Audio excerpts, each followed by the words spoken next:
vipassana, or something like vipassana.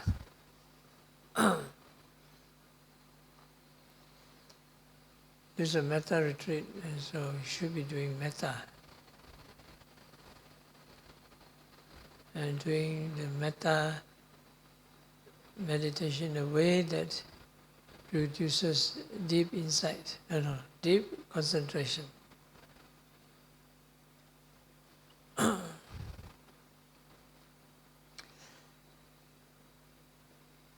So tonight I'll speak a little bit more on the things involved or the dhammas involved in when the concentration grows and deepens. Usually it would take at least 4 days. You have concentrate before, it may be earlier. If you're a total beginner, you should start seeing some results, although not too much.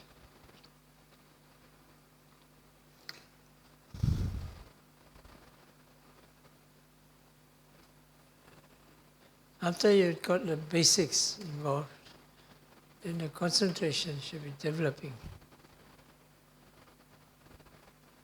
Here two things are involved. The 5 hindrances which hinder the progress of right concentration.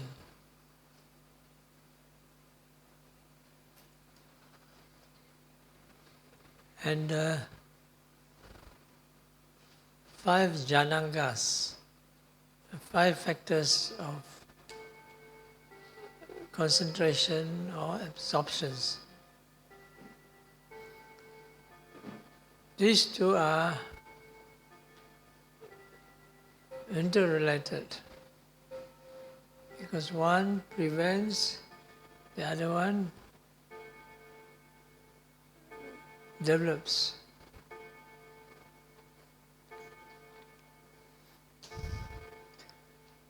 Yesterday I spoke a bit about the hindrances, not too much. This evening I add a little bit more. The 5 hindrances also arise when you practice vipassana meditation. They belong to the mental states of consciousness which are more base, or inferior.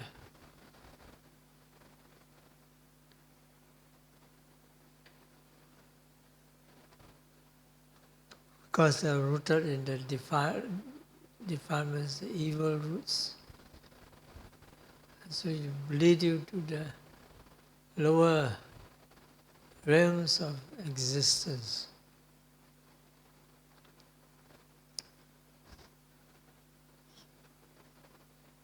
So when the hindrances arise, firstly you can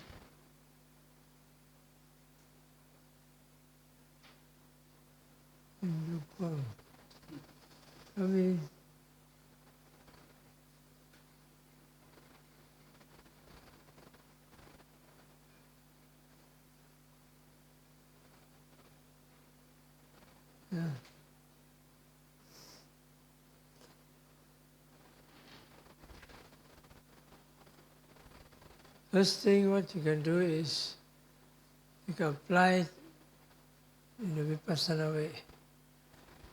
That means you do mindful noting.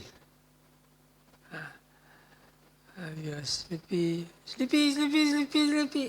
until you wake up. You're restless, thinking. It also works. So with sensual desire, ill will, and skeptical doubts.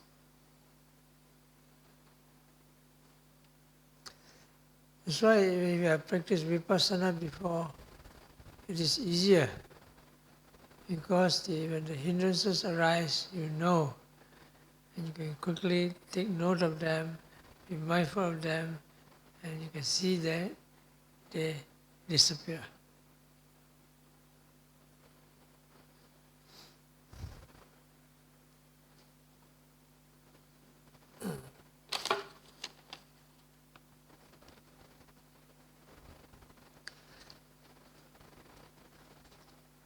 The other way is overcoming the hindrances by samatha way. That means you use a suitable samatha object or contemplation that are opposite to the hindrance. An example would be for anger, metta, loving kindness.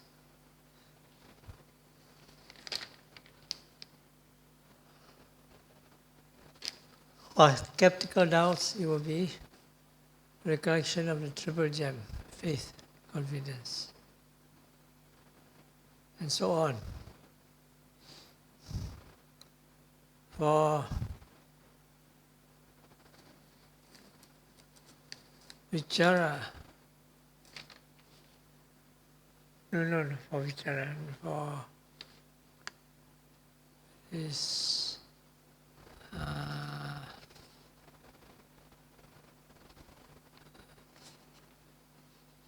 5 hindrances. Tinamida, loss and torpor, something to stir up the sense of urgency, which they usually recommend contemplation of death. You like to contemplate on death? People usually don't like to do death contemplation. I like to do death contemplation. Very nice. Very interesting. So much so that whenever I go to see a new place, a new country, one of the first places I look for is the cemetery.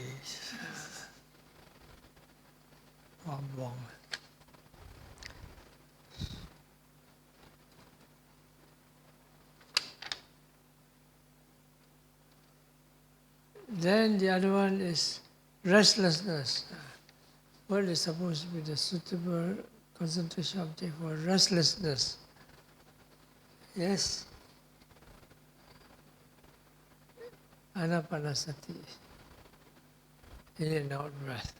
Huh? Of course, anyone also can, but breath is often preferred because it's nice, soft, clear, white, like cotton wool, in, out, like you are in a cradle. Lullaby and good night. When you're restless, not when you are sleepy. Sleepy, you go directly to your bhavanga citta. Life continue. Other than that, there are all other methods you can think of. One thing is, one of the last resorts is what? Get out and do walking meditation. Walk.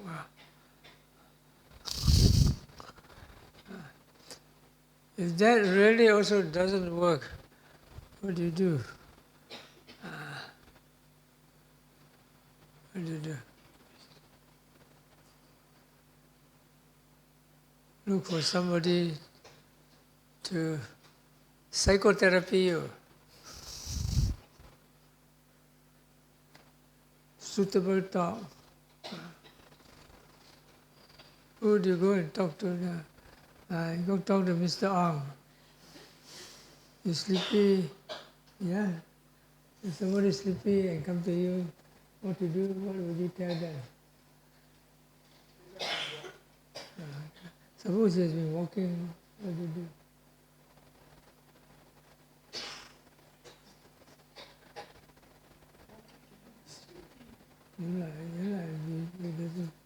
We tried and Walking is good. The other thing, you can, last desperate methods. Take a cup of coffee. These are already come under the desperate methods.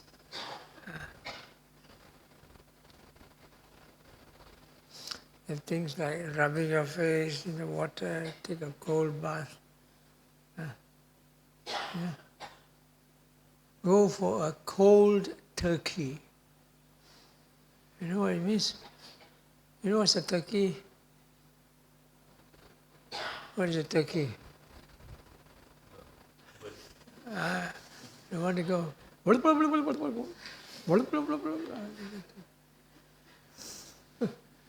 Cold turkey means take a cold, really cold bath. And, wow, cold, and then you wake up.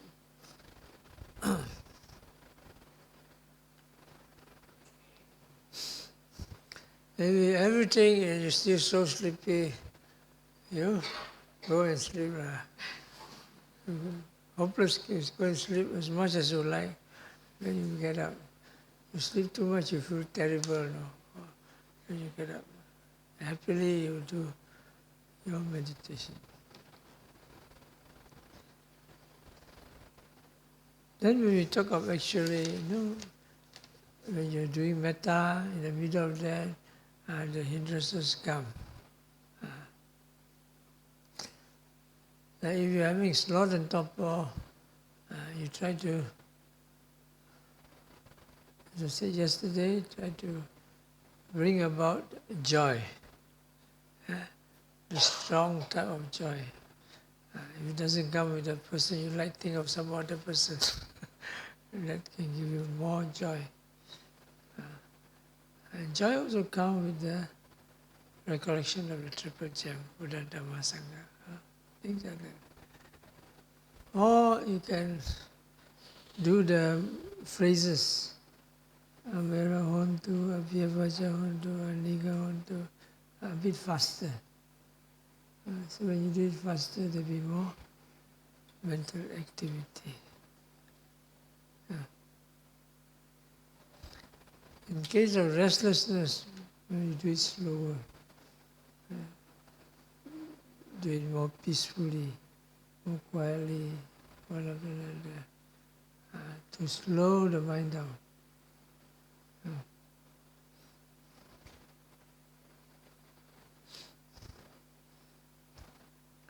You can even do some counting, like in Anapanasati.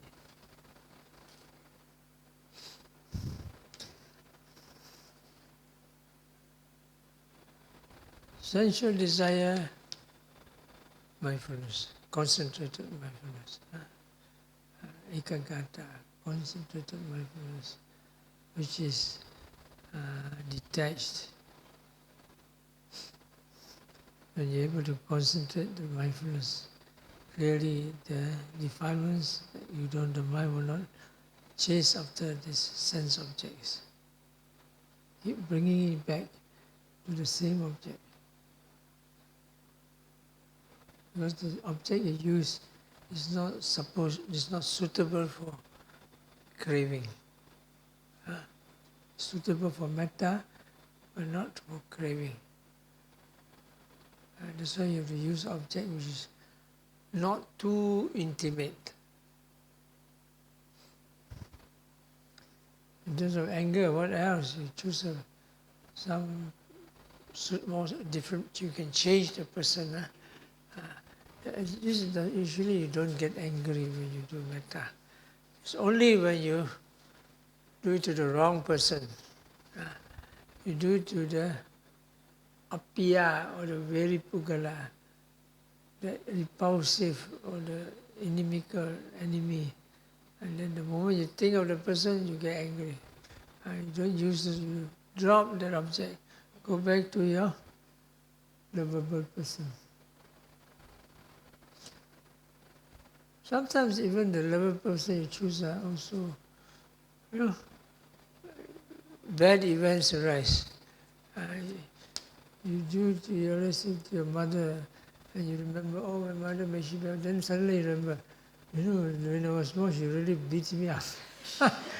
Why you need to beat me up? Then you get angry.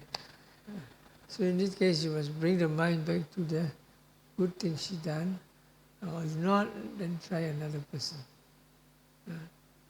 These are things that you have to resolve when you do metta and for a longer period and to somebody who you have associated with very often.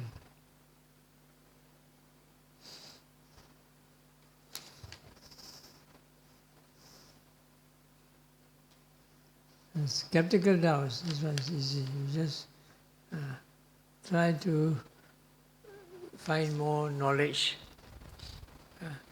either from the books, or from the teacher, or from friends, from the talks, which,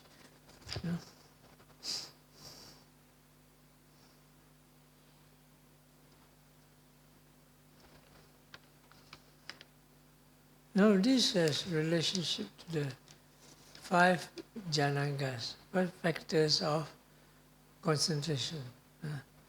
This one of 5. This is why by now you should know it by heart. Yeah. Don't you go, you know by heart, the 5 janangas? Vitaka, vichara, piti, sukha, ekaggata. These are the 5 factors of concentration, and they lead you to the first absorption. They usually follow one after the other in the major part played in the deepening of concentration. Hello, can you hear me? Boleh dengar saya?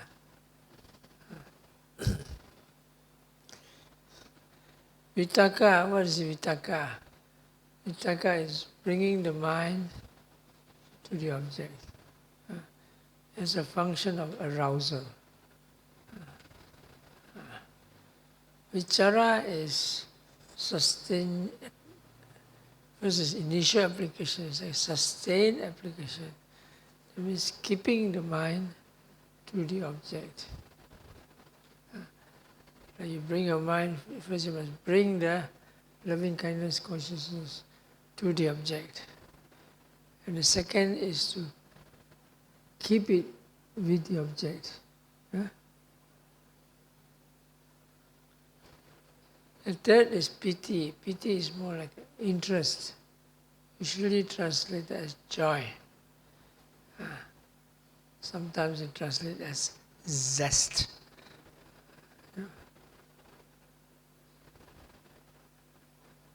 Fourth is sukha, which is happiness, which is a feeling. Piti is not considered a feeling, metaphysically. But usually 90% it associates with the feeling, and so it becomes a happy feeling. When the feeling associates with anger, it becomes a displeasurable feeling.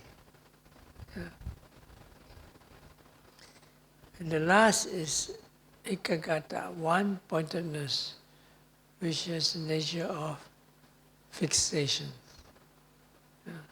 fixing to.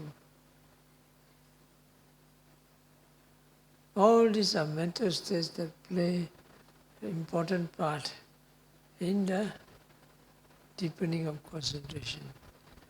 Without this, deep concentration do not arise.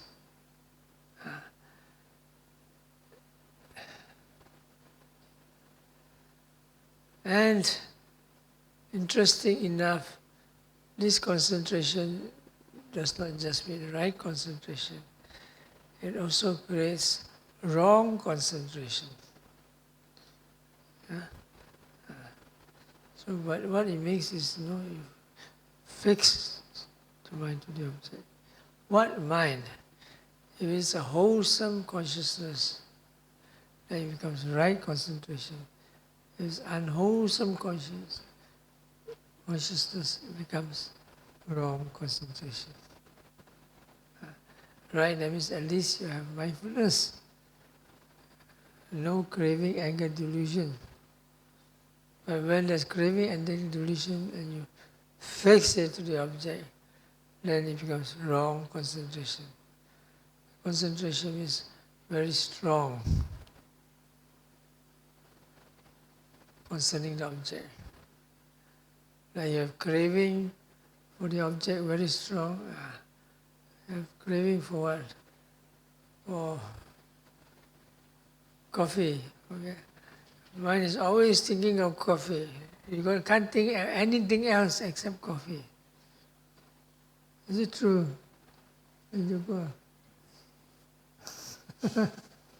Having wrong concentration on coffee.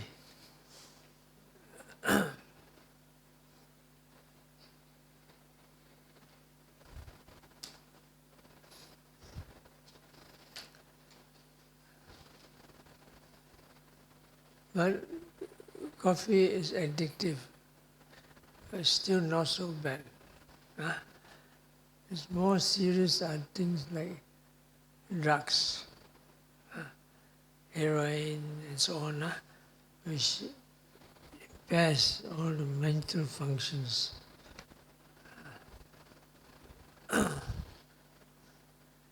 And they can kill for it, they can die for it.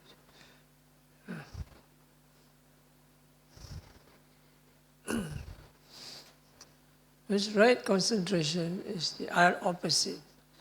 The mind becomes not only very powerful, but it comes with purity. So you have very strong good karma. In the extreme case, your mind is too clear and sharp that it can even perform supernormal powers.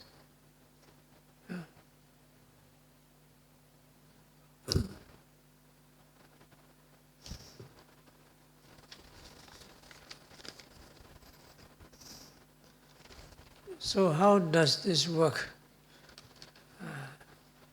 First is you have to concentrate on metta. First you must arouse the metta. And the first factor is bring metta that brings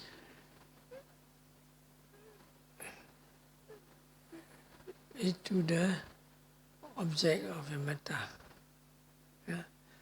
Now you want to give metta to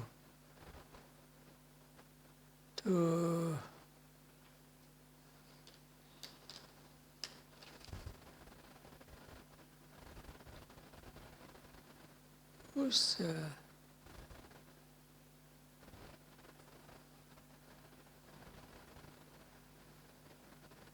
want to give metta to Biden.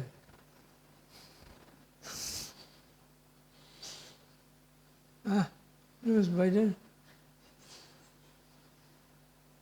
US President, more like the ex already. So you think of him, you must bring metta as you think of him. May you become the next president. Or may you give up your president post and go to meditate. That one, the second was better.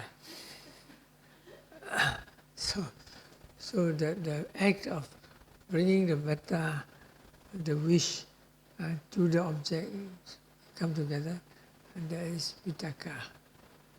That's initial application. It is like lighting the fire, starting the engine. Second vichara is once you brought the consciousness to the object, you let it dwell on it, stay on it. So that when you stay on it, it will last longer, and then the concentration would develop. It's like making it continuous flow. Just like,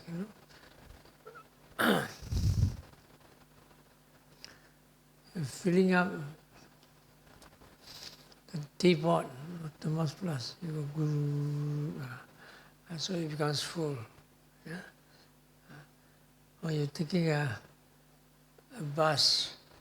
You take a bus, you're going to take the bus to where? To Singapore. So the bus must be able to take you to Singapore. Your bus, no more petrol. Tick, tick, tock, tock, tock. By the time you reach Ayakro, finish. You're going nowhere. You're still Melaka. So you must have a lot of sustained application. It is the first thing. Give example is like the insect land on the flower. The second is the insect going around the flower. It has a sense of rubbing. Take for example, you have some dirt on the table, it doesn't come out, so you rub. So vichara is like that. It helps you to flow with the object, to stay with the object. And that's vichara. Piti is joy. When you're able to stay in the object like this, usually the joy arises. Joy is like a momentum that is built up. So when you talk of this metta, it means that the metta is a wholesome state, pure state. And you keep doing metta, then the flow of metta is continuous. But you must remember here, you're flowing to the same object. So that the metta will go deep. If you flow to so many objects, it also works. There's also vichara, but it's not a jhanic factor. It does not build up deep concentration. It just goes around. Yeah? Alright? You have only one jug of water, and then but you have 10,000 cups. You pour little, you will never get a lot of water.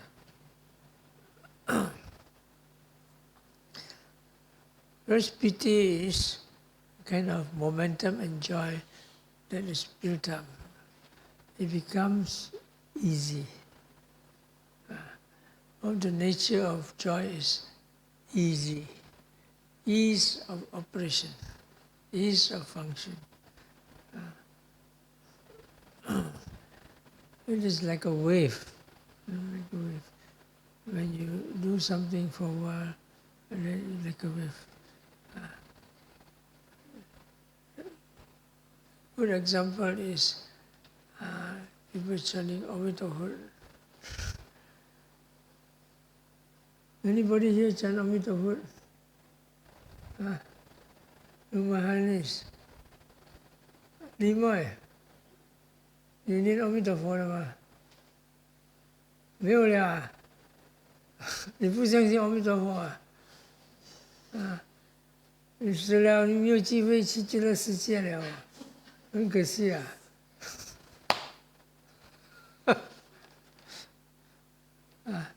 So what do you chant?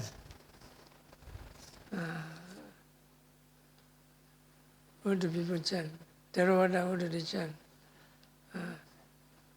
Namo tassa bhagavato iti piso bhagava namo buddhaya namo wala. So you chant. So as you chant on, you gather a momentum. You have enough, know what you're chanting, you have faith, then the strong, pure mind, faith will come in. So you go, namo namo namo namo namo namo namo. Become automatic. Automatic, then you cannot stop. Can you stop? Whole night chant, I cannot stop.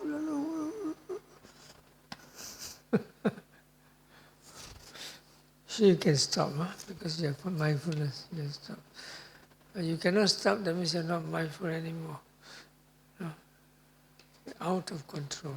No control, no controlling faculty.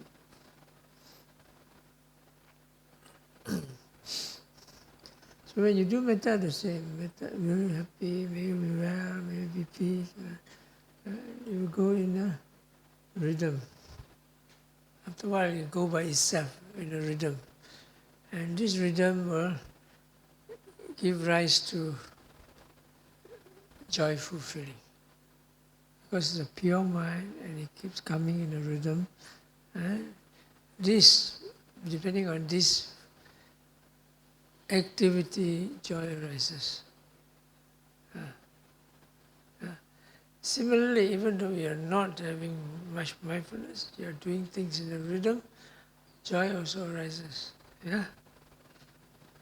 Like you dancing in a rhythm. Boom, chak, chak, boom, chak, chak. Anybody dance? You dance? No. Who dance? William doesn't dance. William only does gardening. Who goes? You.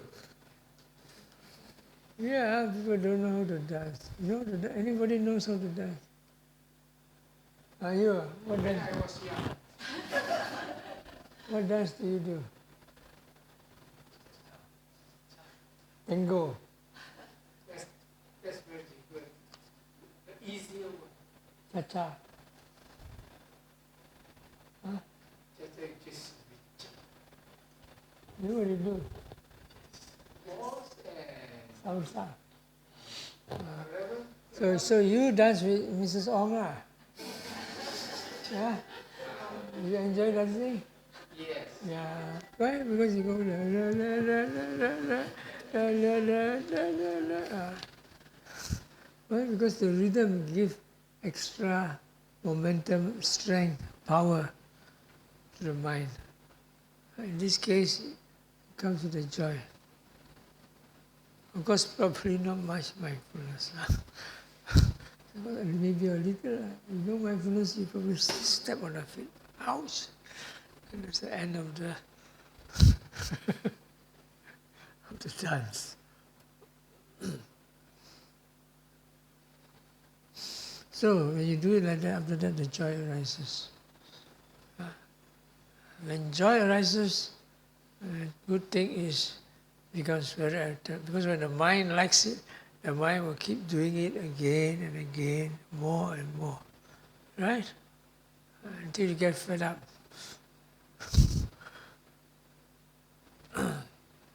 You like a special song, you listen to it again and again and again until you get fed up. Yeah. And you stop. Enough! Count out. But when you go to sleep, you follow you. You cannot sleep. But when anger arises, then finished. The song is completed.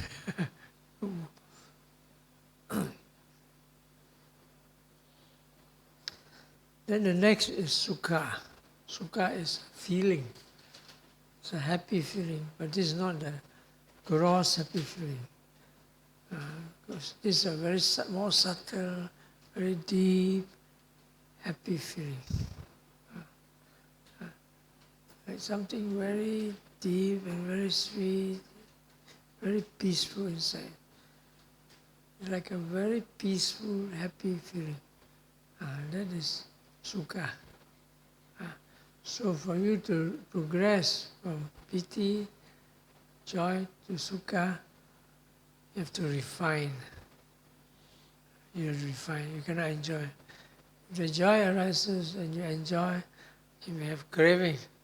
And then you start, the joy can become encouraged and become more and more. That's why people meditate and they have joy and they get attached to the joy. What happens? And they lose their mindfulness. And after that they do start doing strange things.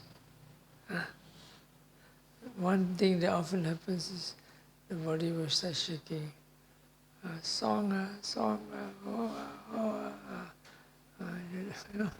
After that, they're not careful, they start swaying round and round and round. After that, start shaking. Yeah. In extreme cases, they will start coming out and dance. You know. Correct, no? Yeah.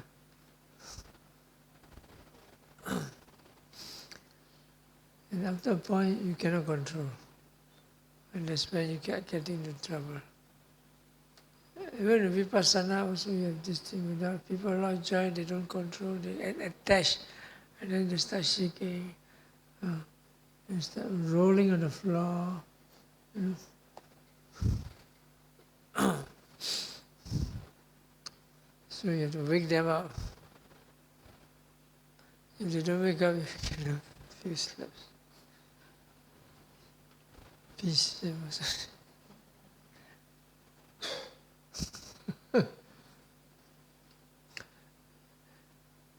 And if you're desperate, what do? Give them a cold turkey. Make some cold water, ice water, pour it on them, and they will wake up. Right?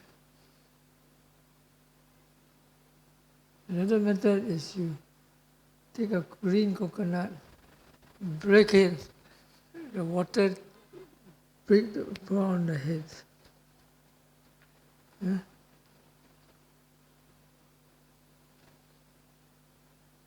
Why? Because the coconut is cool, liang. This one hot.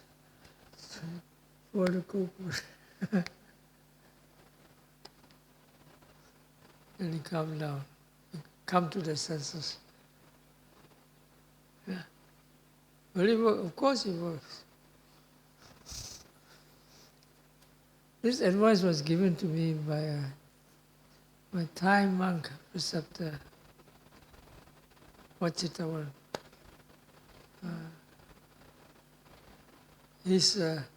Then I look at him skeptically. Really? Oh, yeah. I say, you know, I'm a qualified Thai herbalist. Okay. In that case, I may try one day on one of these crazy yogis.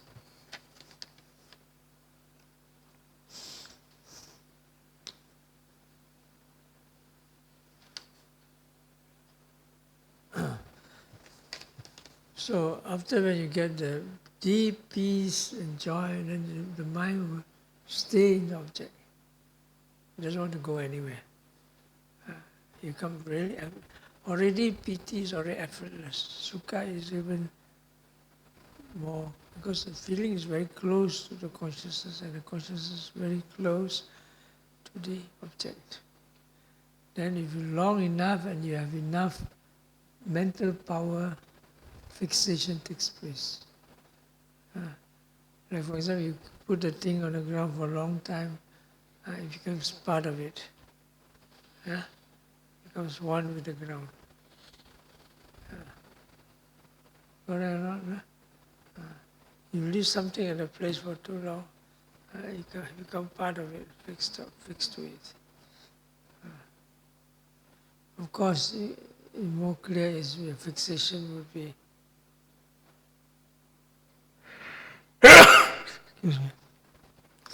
Fixing the nail to the wall, fixing the nail to the, or locking it so it doesn't move. That's ekagata, one-pointedness, stability and fixation. So it comes one after another. All of them are involved in bringing about the first absorption, deep concentration.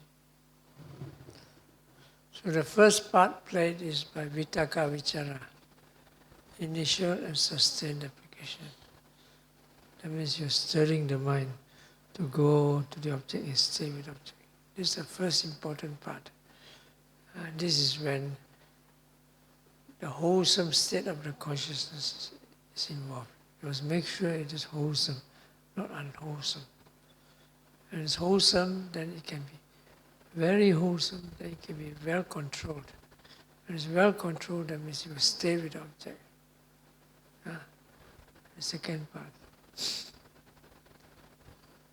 third is joy.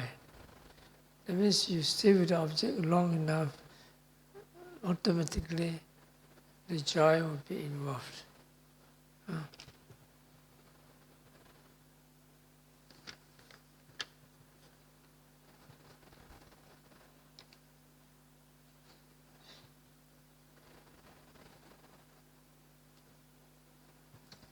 Which means that it becomes automatic, it becomes easy, becomes comfortable, and so it goes on. And after that, you have to refine it. And the refinement brings about the fourth level, fourth stage, where it becomes very fine. Consciousness becomes very fine, very subtle, very peaceful. And the last part is the fixation part. That's when you really fixes to the object, then it becomes jhana. And the fixation may take slowly. At first it's just sticking. Stick to the object, it's not just fixed. You can still slip off. But when you fix, that means it doesn't move anymore. That means fix the object, that means it does not know about it. Not aware of any sense of the five sense door. That means you don't see, you don't hear, you don't smell, you don't taste. Of course you don't think. But the mind is fixed to the object. In this case is the living being. So it's fixed to it. It's one with it. It is fused with it.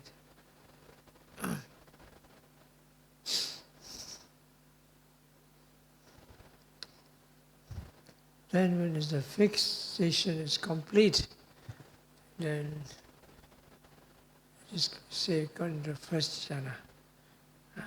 If a person is concentrating, he can still hear things, he can still have a bit of thinking, all those are not the first jhana. Even though you're very quiet, you don't hear anything, but your mind still knows what's happening.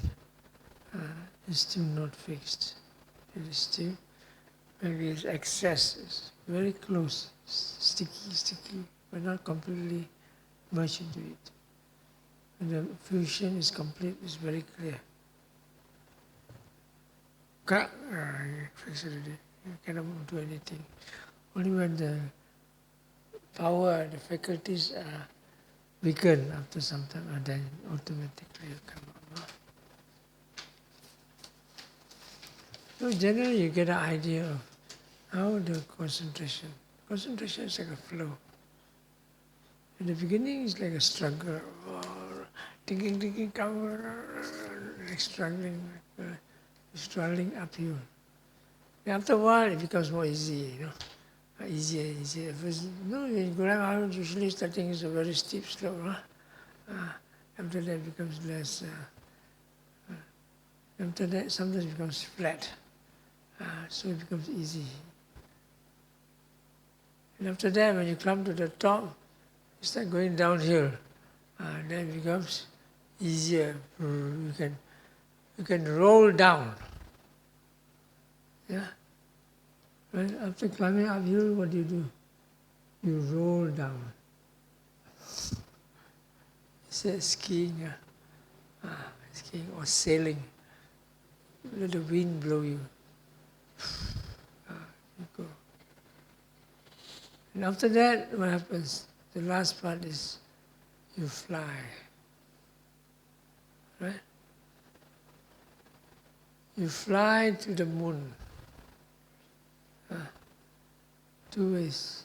Because it takes off from the sense objects to a completely different plane. But before the absorption arises, it becomes lighter and lighter, finer and finer. This is the gradual development. The more sudden development is deepening, is more like sinking. It's more like jumping off the ledge, off the diving board. Anybody do swimming here? Yeah? You? You do swimming? You go to swimming pool or you go to Melaka River? Swimming. So you go to the diving board or not? Yeah. Ding, ding, ding, boom. Like that. So when you go to the deeper level of concentration, also like that, you must let go of these five sense objects, go to your object in the mind door, and jump in. So jump into a deeper level of consciousness. Then you're a completely different level. You're in absorption, you're fused with the object. You're completely at the mind door. And after a while, your mental power has been depleted. And boom, you come out again. Then you come back to the normal sensual consciousness. Still, you feel very peaceful. You can still remember what happened. But when you're inside, you don't know what's happening. When you wake up, you remember what has happened. And after that, when you reach the first jhana, you have to undergo a lot of practice to extend the jhana. Bring it out as often as you can, as often as you can, as long as you can. You can do it as long as 7 days and 7 nights. You want to do that? Yes, did you? Of course, Who wouldn't want to be in such a blissful state? When people go to jhanas long time, often they have no taste for the worldly senses. Even you offer you the best durian in the world, you go like that.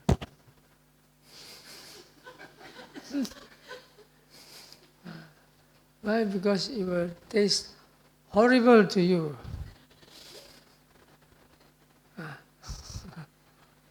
You put your mouth, you go yum, yum, yum, yum, and you cannot open your mouth anymore because it's so sticky. Anyway,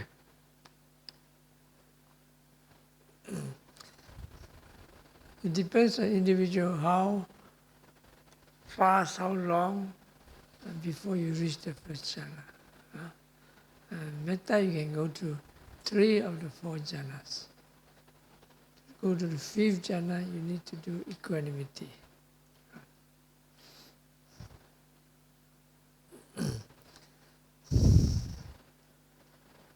Of course, there's a proper procedure for going to it. It's not everybody can get to it. It needs proper stepwise training. Presently, what you received from this retreat has enough information to get you to the first jhana. You need time, practice.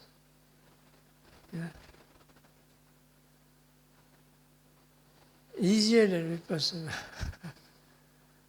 More simpler and more direct. Vipassana is more complicated. It's like seeing what cannot be seen. And what can be seen, it must be seen as not there. That is vipassana. Metta, you just happy, happy, happy, love you, boom. Simpler, huh?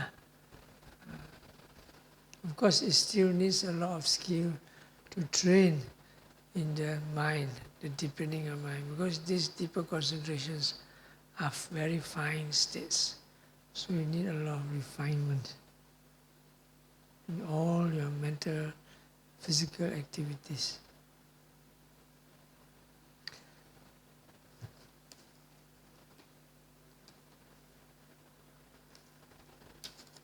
And so when you're able to do that, you start doing it to the other types of beings.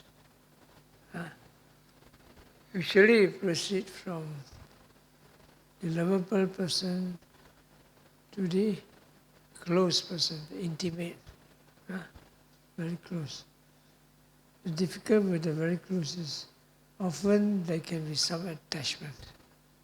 Metta is pure state of mind, no attachment. When attachment comes in, concentration cannot go deep. In fact, it may turn into a wrong concentration. So to play safe.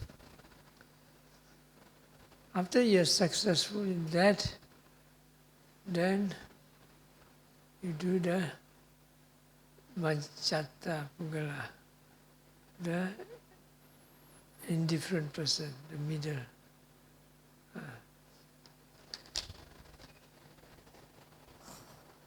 It's more like an ordinary person that you see every day, Or you see him, but you don't have so much affinity.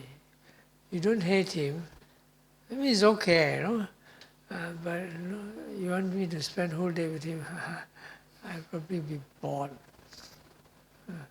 I'd rather go do some walking somewhere else by myself. I'd rather meditate, something like that. This is not a bad thing, but it's an indifferent person. So you have to try to bring metta by doing to this type of person. This, how do you do? You do by recollecting his virtues. Everybody got some virtue, at least as the virtue of a human being. You recollect the virtue of a human being, you have joy. Your metta, of course, directly it will be called mudita, sympathetic joy. Karuna, mudita are also two different aspects of metta, loving kindness.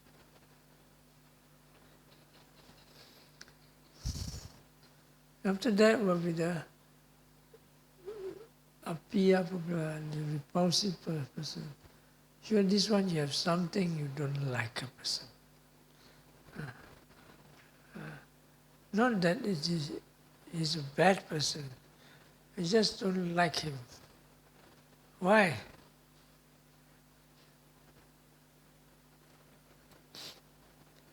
Because his mouth is too big. His eyes are too small.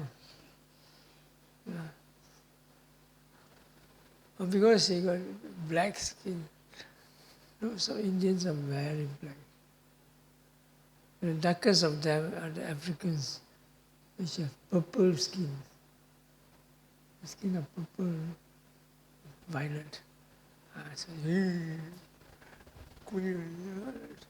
no, they can be very good and nice people, but because of your aversion towards certain colors. So you try to investigate why you don't like it, like this person. And then you will know the aversion comes from where. And then you can go ahead to remove that aversion. After you remove the aversion, it becomes a neutral person.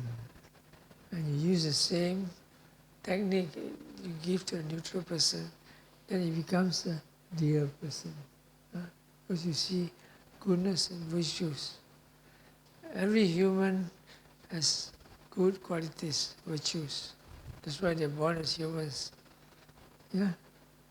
And the Chinese say, 人之初，性本善，人之初，性本善。So Confucius is actually teaching people to practice metta. So,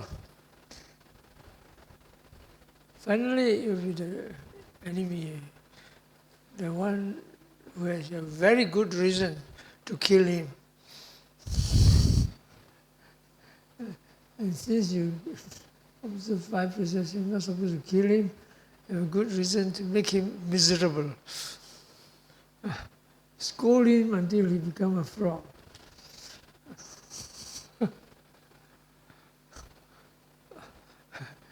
It's very bad. The trouble is you feel justified. Feel justified. You don't feel justified, it's not so bad. No? I say, he should die. No? He should feel miserable. If nobody knocks his head, I'll knock his head. Then you're satisfied. So, he comes with the reasoning. A lot of these things can be overcome on the first step, by reasoning. The trouble is sometimes this one, they cause you suffering, especially over a long period of time, and you cannot retaliate. You cannot run away. The easier way will be, run away. But sometimes you cannot, it's your boss. Your boss always victimize you. Go! What happened? You're lazy at work. No matter how hard you work also he keeps scolding you. So you're under constant duress. So every time a little bit of anger arises, little bit of anger arises, they all accumulate very deep in your mind. And then, so the moment you think of the person, you get angry.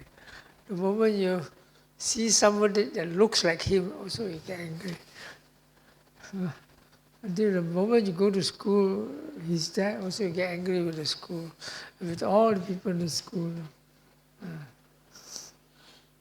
Infectious. So you have to remove that. First, by seeing that anger is never justified.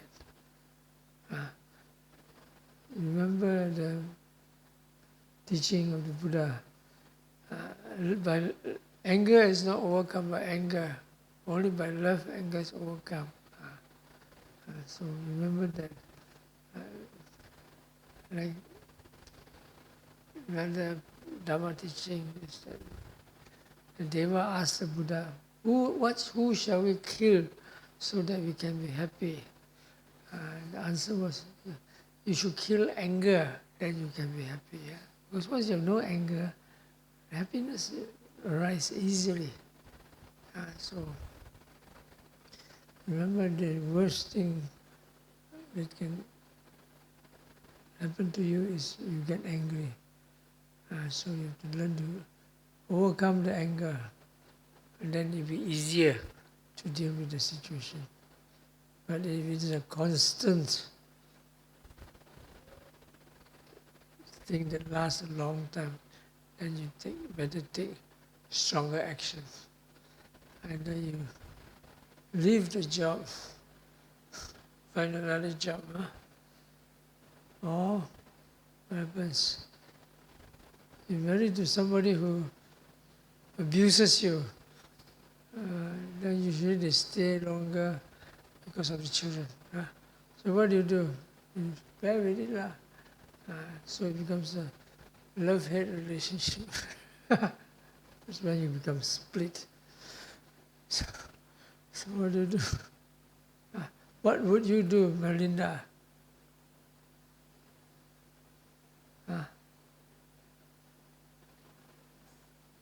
Take your children and run away. Don't say I asked you to do it. I just say that's what some people or desperate do. So what you better do? You do strong metta. Strong metta until this terrible fellow also become good. And if a terrible husband that abuses you, you become again the most lovable husband, just like before he married you. So, I mean, it should work, you know. Even in love, there's many stories how people overcome enemies and they become friends. So, from there also you can practice loving kindness to the greatest extent using all types of bad people. I think we stop here tonight. Now we take about 15 to 20 minutes break, then we have better practice again.